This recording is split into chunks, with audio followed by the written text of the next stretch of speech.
आज हम आपके लिए एक आनंददायक, रोमांचक और मन को मोह लेने वाली नई कहानी लेकर आए हैं जिसका नाम है सुखदेव और राजा जनक। बहुत समय की बात है, व्यास नाम के एक महान ऋषि इस भारत भूमि पर रहते थे जिन्होंने सर्वशास्त्र शिरोमणि भगवद गीता की रचना की। अपनी दिव्य शक्ति में उन्होंने अपनी पत्नी के गर्भ में एक संत आत्मा को धारण करवाया। जैसे जैसे बालक गर्भ में बड़ा होता गया, व्यासदेव ने शास्त्रों के गुधा रहस्यों की जानकारी माता के द्वारा प्रदान करना प्रारंभ किया।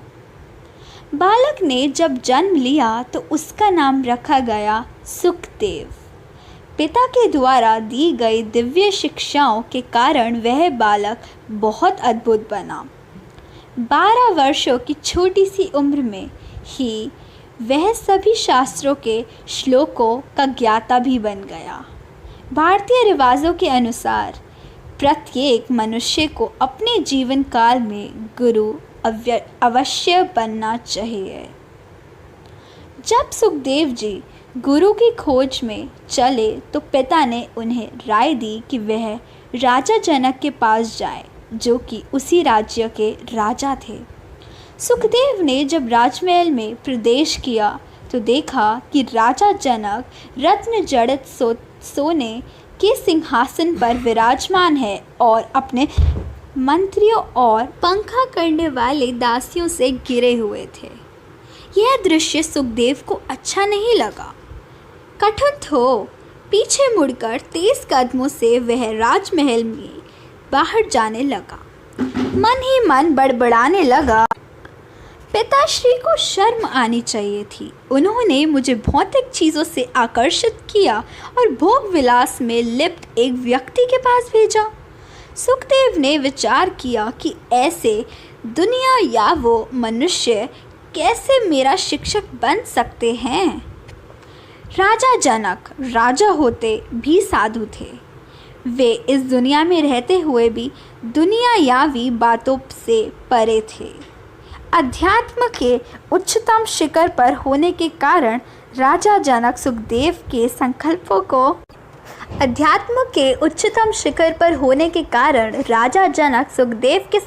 को जान गए और उनके पास यह आज्ञा देकर एक दूत भेजा कि उन्हें सत्कार के साथ वापस ले आओ, और इस तरह शिक्षक और शिष्य का मिलन हुआ।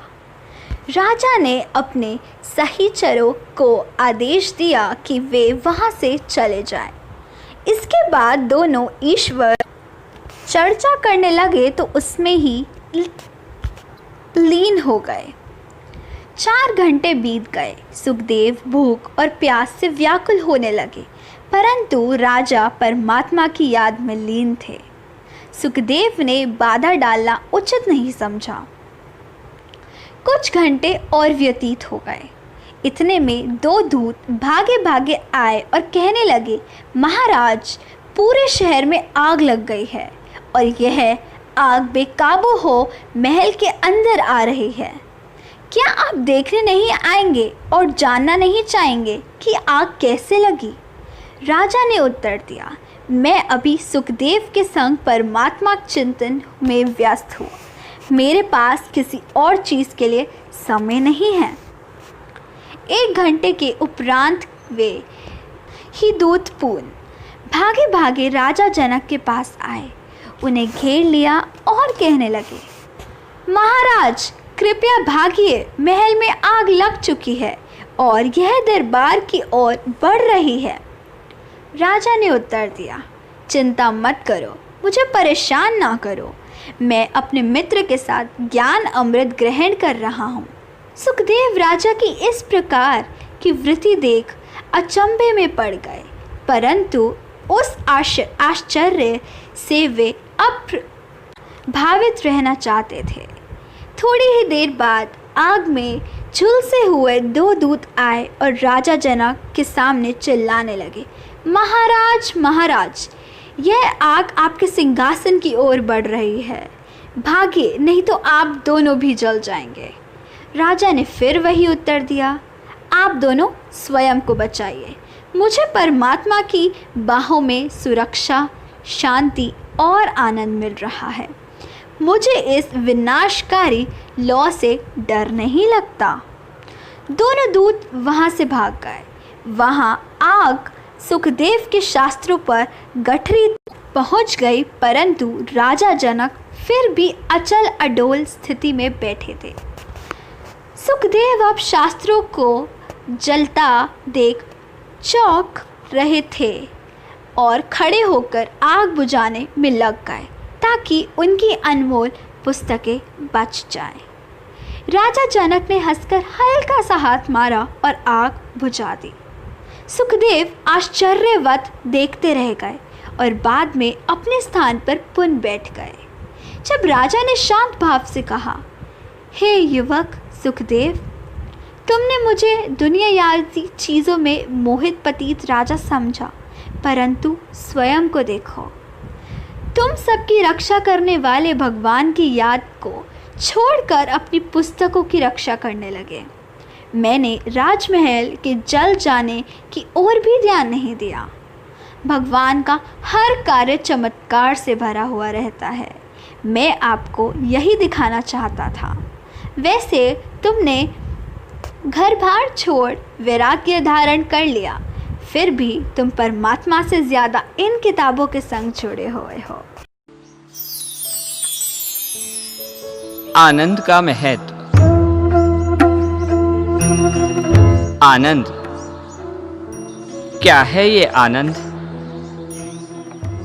सुख का स्वाद चखाने वाला अनोखा अनुभव है। आनंद प्रिय व्यक्ति के मिलन से हृदय में उपजा हर्ष है। आनंद धन संपत्ति व मनचाही चीज वस्तु के मिलने से मिली खुशी आनंद है। कार्य की संपन्नता व यश, कीर्ति, पद, प्रसिद्धि पाने पर चित्त में प्रगति प्रसन्नता आनंद है। स्थूल व सूक्ष्म प्राप्तियों से मन में उमड़ा खुशी का ज्वार है आनंद। और इसीलिए जब कभी एक जैसा माहौल हो तो मन ऊब जाता है, तो मन में एक इच्छा पैदा होती है, कैसे भी हो किसी भी बदलाव से आनंद का अर्जन हो। आनंद के बिना जीवन का असली मजा ही कहा। व्यक्ति इसीलिए तो समय प्रति समय कभी मधुर कर्ण प्रिय संगीत सुनता है, तो कभी चटपटे पदार्थों का सेवन करता है, नाना स्थानों का सैर सपाटा करता है केवल आनंद प्राप्ति के लिए। उसके जीवन का उद्देश्य ही है आनंद। सच तो ये है, ईश्वर का मानव को मिला अनुपम उपहार है आनंद, और ये आत्मा की असली भूख भी। आनंद के बिना जीवन सूखा, नीरस और फीका फीका हो जाता है। मानव जीवन के कर्म का लक्ष्य आनंद ही तो है, जिसकी उत्पत्ति प्रिय खेल, सुमधुर गीत, नयनरम्य दृश्य व कला इत्यादि के रमन में है। मन की स्वाभाविक वृत्ति भी आनंददायी स्मृतियों में रमन करना है। आनंद दिलाने वाले समाचार सुनते ही रोम रोम फुलकित तो उठता है। सच तो आत्मानंद की कोई सीमा रेखा नहीं होती। शुद्ध, सात्विक, सकारात्मक विचारों को सृजन से जिसका निर्माण होता है, जहां आनंद है मानो वह स्वर्ग है। आनंद तन मन के स्वास्थ्य को जन्म देता है तथा ताजगी देता है और उत्साह में वृद्धि भी करता है। वास्तव में यह आत्मा की चेतनता का प्रमाण है। आनंद से भरपूर व्यक्ति देवतुल्य है। अपनी बाल सुलभ आनंददायी क्रीड़ाओं से बाल श्री कृष्ण नंद किशोर कहलाए, जिनके हर कर्म से आनंद रूपी अमृत सदा टपकता रहता था। अतः परमानंद को पाइए और आनंदमय जीवन का रसास्वादन कीजिए।